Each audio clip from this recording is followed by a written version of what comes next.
Okay, people, this is my rant in the dark. And they said when you have words of wisdom, what's in the dark, the light always gonna come at out the dark. But this is what I'm gonna discuss. Now, I was in the comment section, and he basically, brother, I forgot the name of the dude's channel, but he basically had a Somali chick.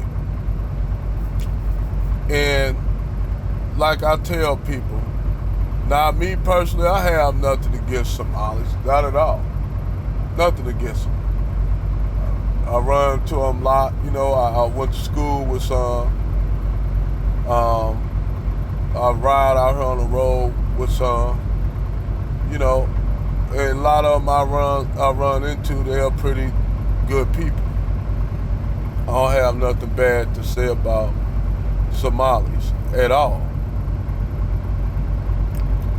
But I remember when I was in high school, and when a lot of the Somalis started coming over here, like in the late '90s and shit, the mid '90s, they started coming over here in the mid '90s because you had a lot of conflict going on in Somalia, so a lot of them were brought over here as refugees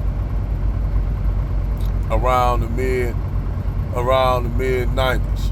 So I went to high school with a lot of them. So the funny thing is, when we was approached by Somalis, they would always ask Black Americans, "Do we think we white?"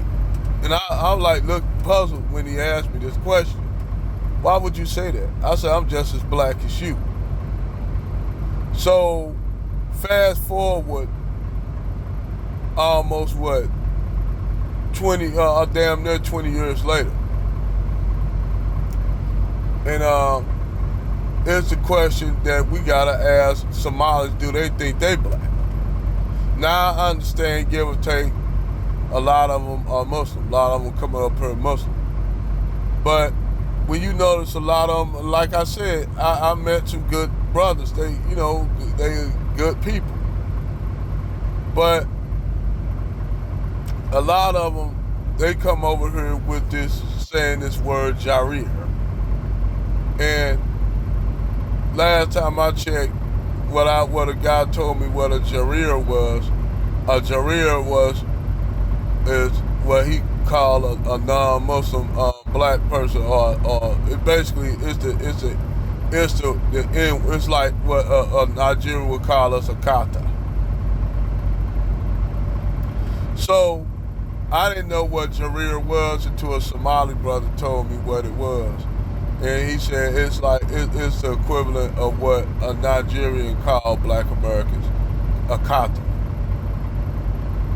So when you got a lot of these, whether they be Somali, Nigerian, a lot of these groups have certain names for Black Americans.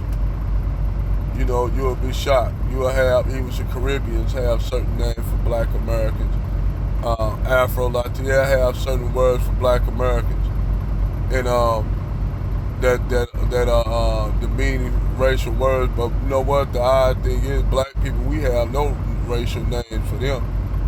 We have no racial words because we don't sit up there trying to create racial words to demean somebody, because we actually are the only black people that's fighting against white supremacy. We've been doing it for 400 years. So the funny thing is, you got all these African groups from different parts of Africa, but we always, for some reason, when it comes to being black, we always gotta, I don't know why these people go question our blackness. And I found that when I was a teenager, I was deep into pro-blackness and shit like that. Malcolm X, reading Malcolm X, Marcus Garvey's, any kind of literature, Dr. Cress Wilson, Amos Wilson, Dr. Claude Anderson. I was into a lot of heavy reading at a young age. You know, even though I was reading comic books and stuff like that, I was into a lot of black literaries like uh, James Baldwin. Um, Another brother, he was a singer and actor back in the day. Paul Robeson, which he got a lot of literary stuff. The sad thing is how Paul Robeson died. He died a broken and recluse because the white supremacists thought he was a communist. So the black political class ostracized Paul Robeson, and he died a broke recluse. He was back then what you consider cancer, and that brother died a broke recluse. And then they didn't give that brother.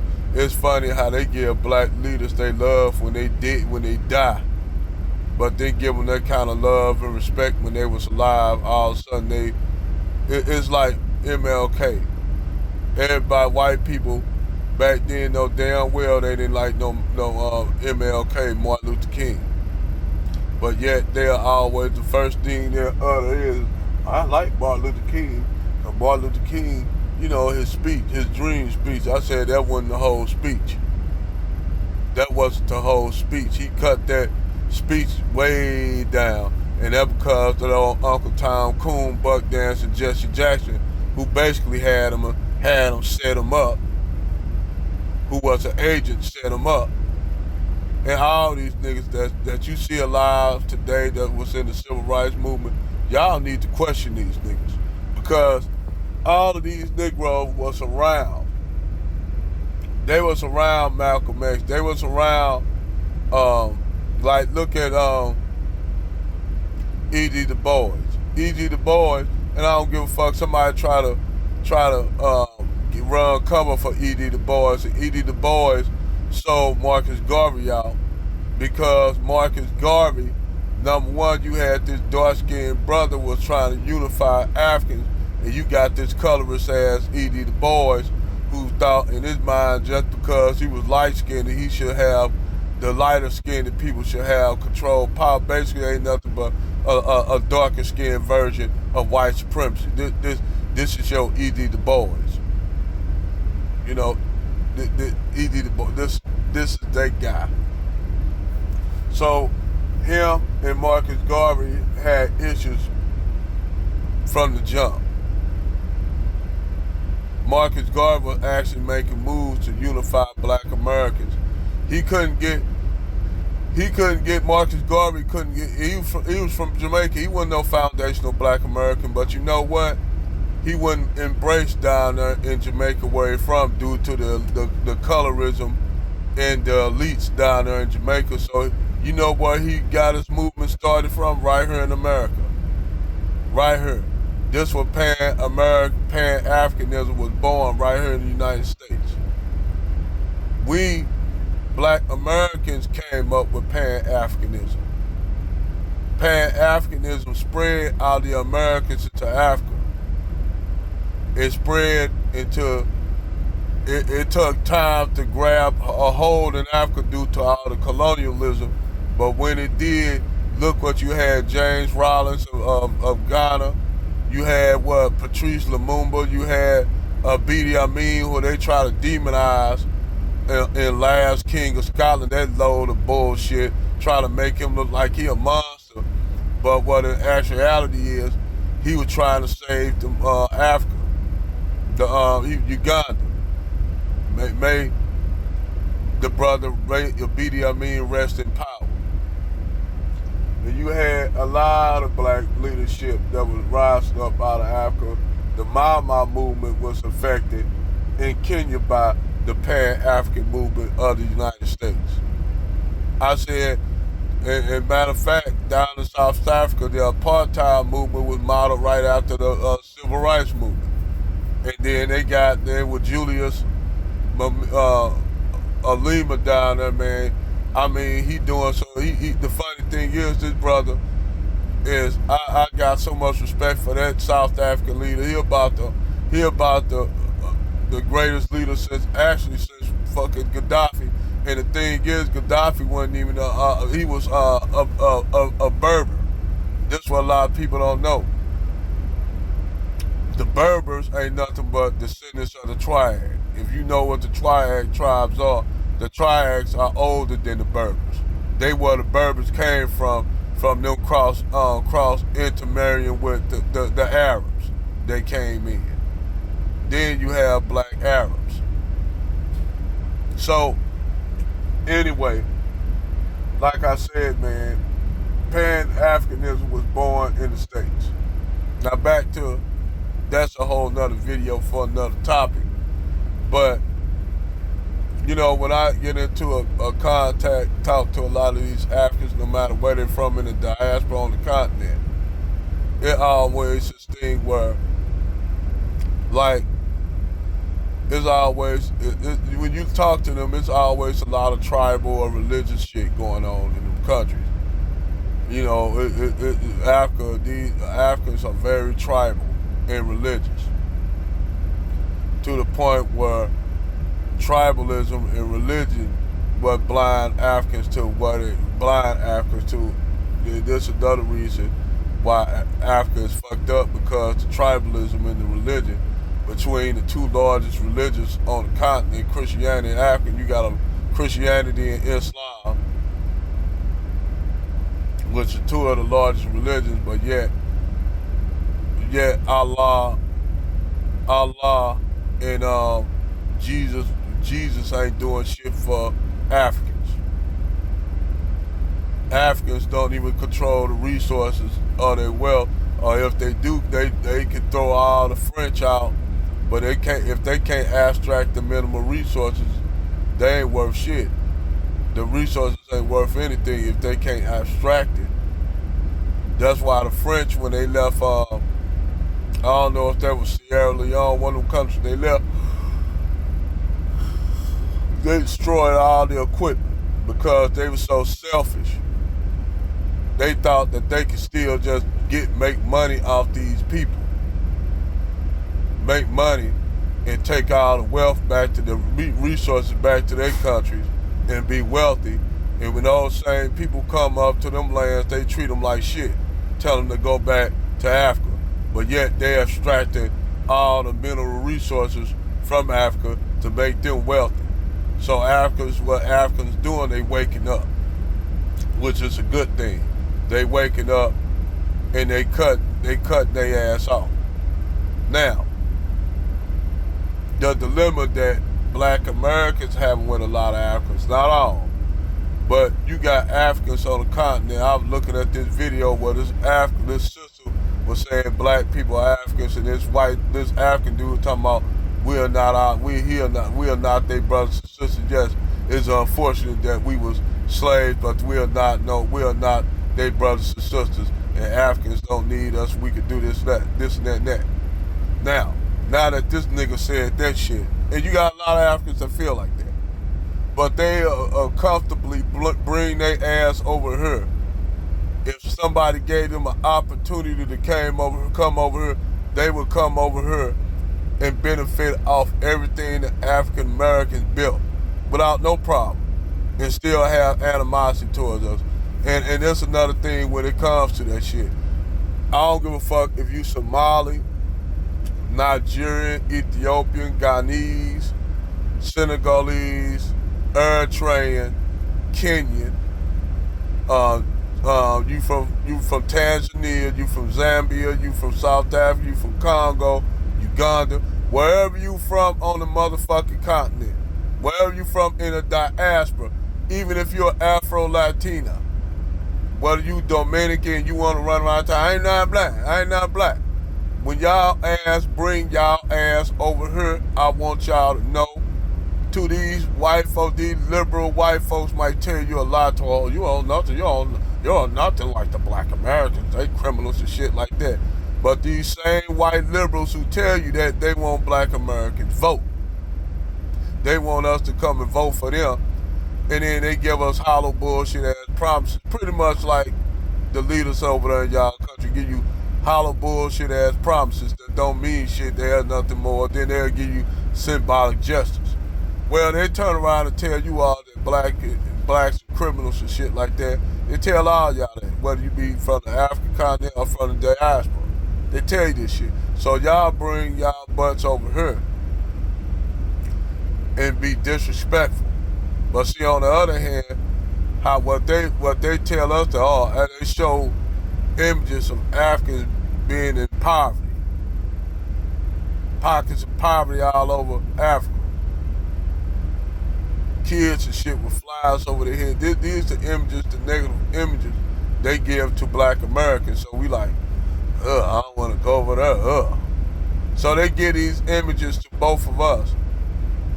You have some participate in this division.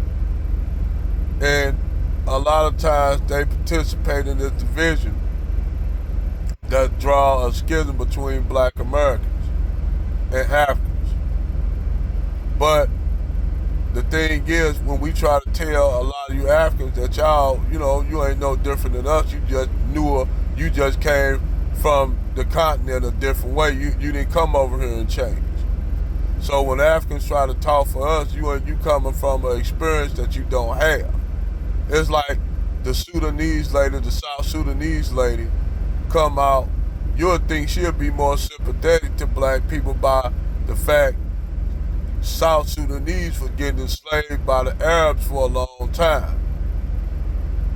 And then you got some Southern Sudanese, which I can't figure out for the life of me, that are Muslim, and I like, so you had the problem going on in Sudan with the ginger weed and shit, doing all the shit over there in the north, the Arab north, which you look at the Arabs, they don't look no different than the people of the South. Some of them look a little bit ambiguous due to Arabs mixing with them from Egypt. But for the most part, the South Sudanese and the North Sudanese really look alike. They are Nilotic people, Nilotic and Nubian. So then you got all these other ethnic groups. You got people, the Afar, which to me, I always thought that the Afar was related to the Bija. I ain't know, but they're a different ethnic group. They Kushites, but they different tribes. The Bija is different from the Afar, but even though they have similar kind of lifestyle, they're different. But anyway, all this tribalism in Africa, man, in religious shit, this is why Africans divided. So they bring that shit over to America. And then they have that tribalism, that Yoruba, Igbo, all that, whatever tribe they from in Africa, sub-Saharan Africa, they bring that shit over here to the States. And I'm gonna tell y'all that over here in America, wherever y'all come from, I don't give a fuck you from, over here, dog, white folks, these white, redneck, white supremacists gonna look at you no different than us. They'll use you. The political class will use y'all. Say, see, Africans, they can come over here doing this, get this and that, not knowing how a lot of the benefits y'all getting this because of black Americans fought and died for. And number one, black people, we ain't become, actually the funny thing is, the reason why black people became xenophobic is because we white people was using you Africans, all y'all, as a tool against us. They were using the Caribbeans as a tool against us. They were using the Africans from the continent as a tool against us. They were using Afro-Latinos and other ethnic groups as a tool against us. They use y'all today as a tool against us. And see, the thing is, black Americans, we became FBA. We got wise to it, and we ain't taking this shit no more. They can't run the okie-doke like they used to run on us. They can't run it.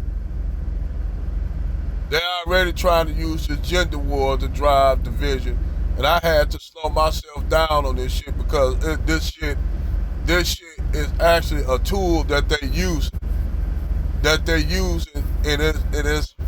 it's counterproductive. The gender war in the black community is actually counterproductive. Now you got black men that are leaving because they can't find suitable women. And you're going to have a whole lot of black women that's single in America due to that.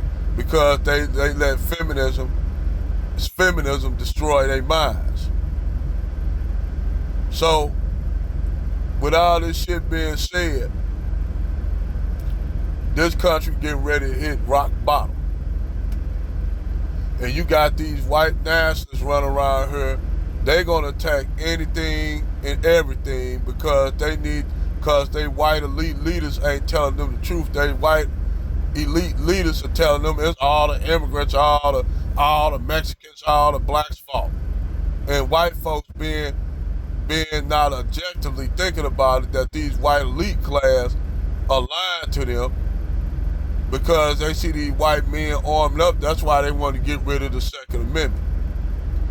They want to get rid of the Second Amendment so that you won't be able to defend yourself. And see, they already trying to set up some purge like shit. So I'ma tell all y'all Africans this: if shit hit the fan, what you gonna come to while y'all sitting up there caping for white folks, being a tool? Where all y'all African immigrants gonna come to? You know where y'all gonna come at for protection? I'ma tell y'all where y'all gonna come. Y'all gonna come right over here to black Americans. And being the way the black Americans are, the way we are, we'll end up taking y'all ass in. We ain't gonna give a care if you Somali, Ethiopian, Eritrean, Nigerian, Kenyan, Senegalese, Ugandan, you Afro-Brazilian, Afro-Cuban, y'all gonna end up eventually, when this shit fall to fucking shit, where y'all gonna come to? Y'all gonna come over here with us, cause y'all ain't gonna have no choice.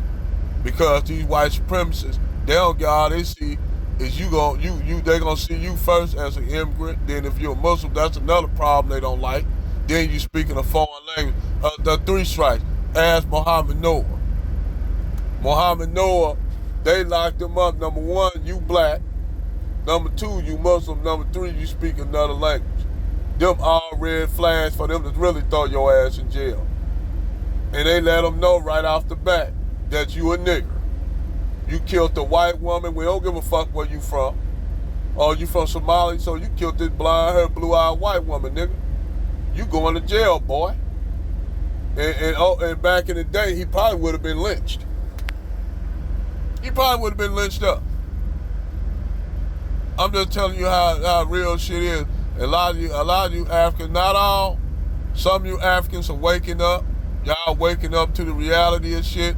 That's a good thing. But you still got some want to run around here on their little tribalism, religious shit, calling motherfuckers Akatas, Jarirs and shit like that. But y'all ain't gonna be saying that shit when these white supremacists come putting their foot up your ass. Y'all gonna be trying to run right over there. What y'all gonna do? Y'all don't make a lot of, it's not a lot of y'all, it's more black Americans than any damn thing. So what y'all gonna do is come over there to us. Watch, this gonna happen. It's gonna be another, when this shit come, all y'all ass gonna run over there to us. But, and we, for the most part, black people gonna let y'all in, but we're gonna tell you this shit, leave your tribalism at the goddamn door. Leave that bullshit at the door. Don't come with no Islam, don't come with whatever bullshit y'all on. Leave that shit at the door. We don't give a fuck. Now, you can be Muslim, because we are black American, but I don't follow this shit. Fuck that shit. But if you want to follow it, hey, knock yourself out. I'm just saying, if y'all come over here and we let y'all ass in when this shit come, don't come bring your tribalism over there. Don't bring that tribalism amongst what y'all have with each other. Because we know that the tribalism that y'all have, what Somalis have, Ethiopians have with Eritrea, leave that shit. Don't bring that shit over there. We don't want to deal with none of that shit. Straighten that shit out before you come over here. Because this country getting ready to hit the fan. The shit getting ready to hit the fan. And we already know you all going to come right over there, gravitate right to us. And you can't bring that shit over on our side. We ain't having that shit.